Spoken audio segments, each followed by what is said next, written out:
light, blue light actually, not scratching, sorry. Two songs just got scratched each other on the monitor, and I was like, hey, what's going on? Georgia Smith with the blue light and no scratch, brand new to it. By the way, she's an uprising superstar.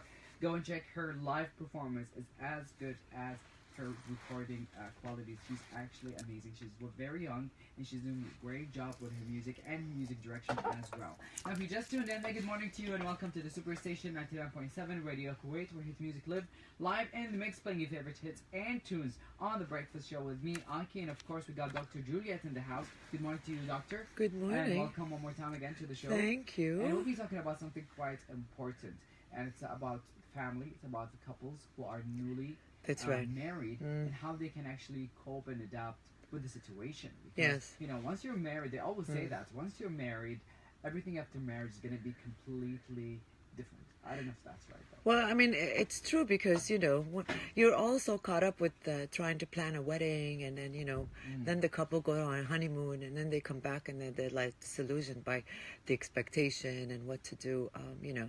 So now they're technically a couple, and they're back to reality. And what I've noticed, like, you know, and the reason why I was thinking about this topic, because more and more I see a lot more young couple that come in and they're very devastated. Their expectation was something, and then they realized. And even with people that it is expectation, and you know, we always say on this show, have no expectation, it's better, but it's so hard to avoid that, because even if you like had a long engagement period, for example, and you kind of like think that you know the person, and then, you know, if you've never really lived with each other, you're never going to know each other. And then the idea is that people come in, and then, you know, my experience here is I notice that the couple don't want to make any changes in their schedule. So they want to continue going out, continue their other commitment. They want to be able to, you know, have their friends, continue their sports, live their life previously, and then forget that now that they're a couple, they're going to have to make some sort of an adjustment. And that adjustment, I don't think really a lot of people couples have really talked about it. And it's so interesting because I had several cases this week that ideas is that, okay, well, it's 2 years. I don't really think that I'm you know, ready for this. Suddenly now I'm not ready for this commitment. I want to get divorced. But 2 years, doctor. I mean, you can tell from at least the first 6 months. You could, but the idea is that the first 6 months you're thinking, okay, well, maybe I will. It's going to work out for me, or maybe it's me, maybe it's that, and then after first year, second year, you become, you know, you feel like, wow, what did I sign up for? But and I think it's because a lot of people are not ready for that commitment, and they're not really ready to challenge and make changes.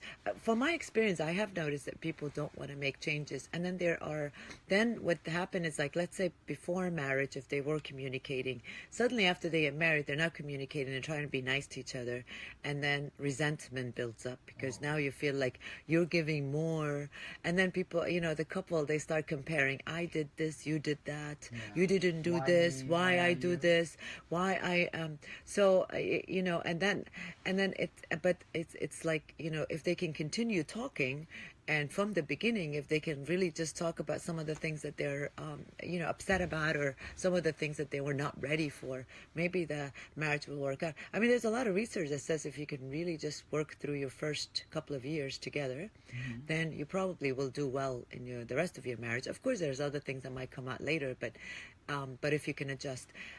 I mean, it is a challenge. You've never lived with this person, and this person has their own personality. They're used to having their own space. Because no matter what, no matter how you know that person before marriage, by living under one roof, then when reality strikes, like, that's very true. This person, like husband or wife, being around you 24/7 around the place, then reality comes in. As you said at the beginning, the illusion is very.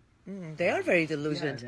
They're disillusioned about reality. the idea because they think it's going to be honeymoon forever.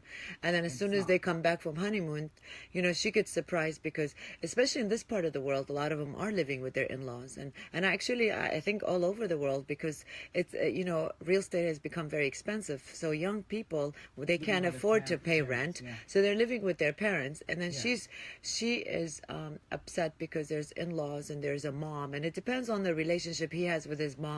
If he's very over involved, she tends to have the mother-in-law doesn't have any boundaries, or she's doing the thing that she always did, and then now it's the daughter-in-law that's upset about, oh, you shouldn't be asking my husband, I should be the one cooking for him, I should be. So in-laws are one activity. And the other thing is that what I noticed here is, like, she wants to be with her family all the time. He wants to be with his family. So they're not really spending time. I mean, the first couple of years, you should be spending a lot of time with each other. You should be, doing a lot more fun activity. You should go out. And the priority shouldn't be, I'm going to go with my family, or I'm going to go with my friends, and he's going to go with his friends. And we just meet up sometime. And the idea is that, I truly, truly believe that people need to be a little more flexible. When you go into this marriage, you have to tell yourself, look, I'm going to change. I might not be able to, I don't, the idea is that you're not going to talk to all your friends that you talked to before. You have to. And once people make this commitment that I want to be married, is that they need to realize I am making a commitment. That means I need to make changes. Exactly. And I believe flexibility applies to all sorts of course. relationships in our life, whether you have your friends, true. your colleagues, even with yourself sometimes. You have to be flexible with yourself. Because, life would push you through ways that you don't like or you don't want, but hey, you have to accept it and to be flexible. And definitely, family coping is very important. And probably, when we come back later, we're going to focus on these skills and techniques and how do you cope, because you can't get everything that you want, especially when it comes to human beings. We all have different needs. We all have different ways of thinking and looking at things. There is no one reality there. And I think a lot of people think, like, oh, well, if we love each other, we can conquer all. But a lot of times it requires more than just loving each other, because you have to be able to communicate. You have to be accepting. You have to realize that whatever expectation you had, you should at least share the expectation with your partner. The problem is that people get married, they're not really sharing their expectation that I want this or want that, and or sometimes you're really very articulate and you say, look, this is what I want, and then the other person goes along with you, but then they disappoint you because they really didn't give you what you want. And from my experience, that seeing a lot of patients or couples, it just seems like a lot of times their disappointment is like number one issue, and because they're disappointed, automatically they think there's no solution, and then they throw the word let's get divorced. Like, divorce should not be in your vocabulary the first 2 years. We were just reading an article yesterday about the number of bachelors here in Kuwait, on the population, and the number of married men and women, and the number of divorce of men and women. And unfortunately, divorce number is actually increasing a lot here. Yeah, it's about 60%, right? Among youngsters, I think that's... And that is the hardest, yes. That's 30 that's and right. younger, which is a huge problem now.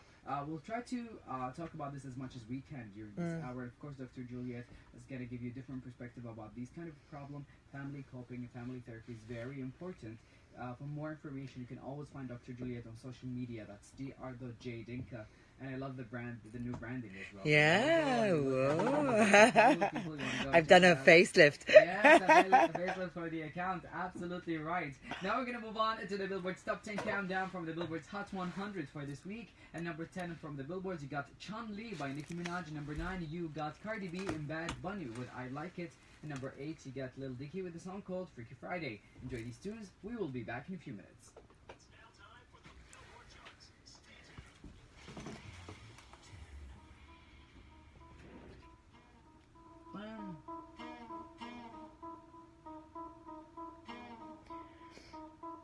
Hey yo, look like I'm going for a swim. Dunked on him, now I'm swinging off the rim. Coming off the bench, while I'm coming off the court fully drenched. Here goes some haterade, get your thirst quenched. Style on him in this Burberry trench. These birds copy every word, every inch. But gang got the hammer and the wrench.